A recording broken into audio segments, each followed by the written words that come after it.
Happy Black History Month. Welcome to the Blackest Black History Month ever.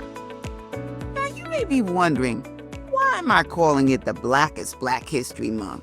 Well, that's because it's been 100 years since Dr. Carter G. Woodson, known as the father of Black history, created Negro History Week, which has evolved into what we call now Black History Month. Hello, I'm Catherine Carter, the world's only readologist. I transform how children read, learn, and see themselves through powerful stories and proven literacy practices. If this is your first time on my channel, welcome. Welcome to the family. Now, if you've been in the Rockstar Reader community for a while, you are the best. Make sure to watch to the end of the video for book recommendations to get kids ages 8 to 12 excited about reading. Now, Dr. Woodson, he set out to provide research about our history that for the most part had been left out of history books.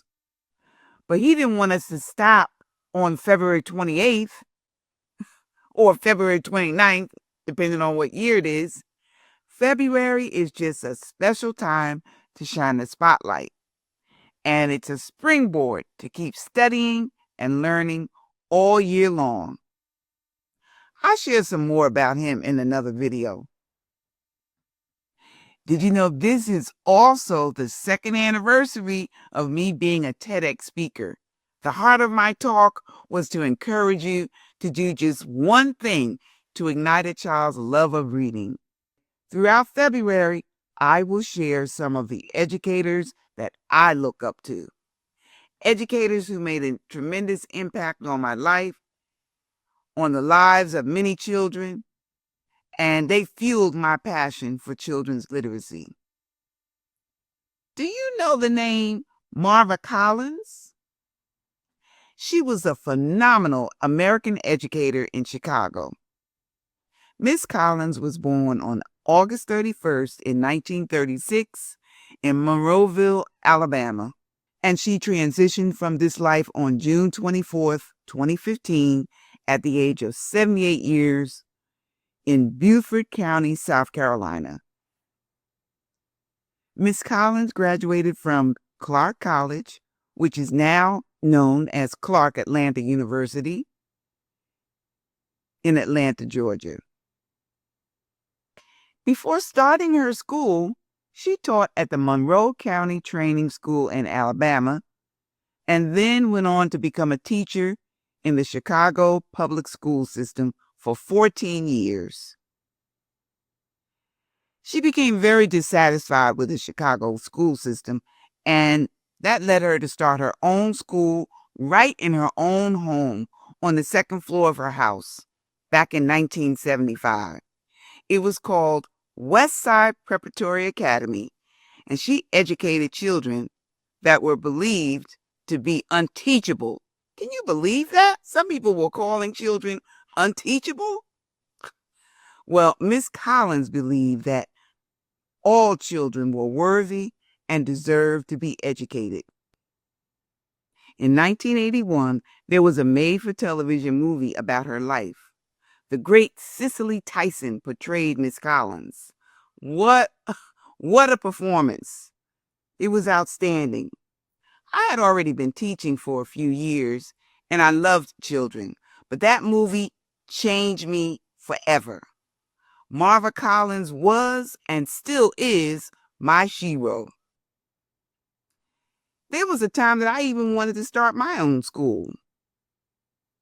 Then, after watching the 60 Minutes interview with Miss Collins, I became even more inspired. You can check out her interview, and I believe the movie, on YouTube. Now, as I promised, here are some recommendations for readers ages 8 to 12. I'm going to share some classics. Well, I call them classics. The first one is by Sherry Winston, and it's called Jada Sly, Artist and Spy.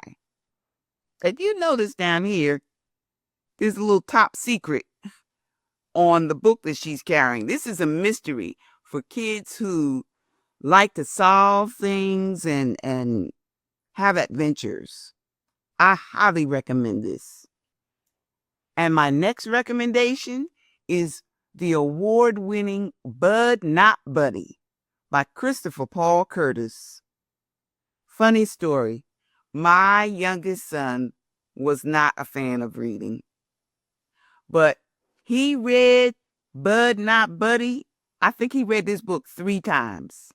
This got him hooked on reading. And always gotta give a shout out to my Lizzie B. Hayes books. The trilogy is complete. Summertime with Lizzie B. Hayes, Lizzie B. Hayes and the Great Camp Caper, and the recently released Lizzie B. Hayes on a Mission. Check out these books. I'll recommend more books throughout the month.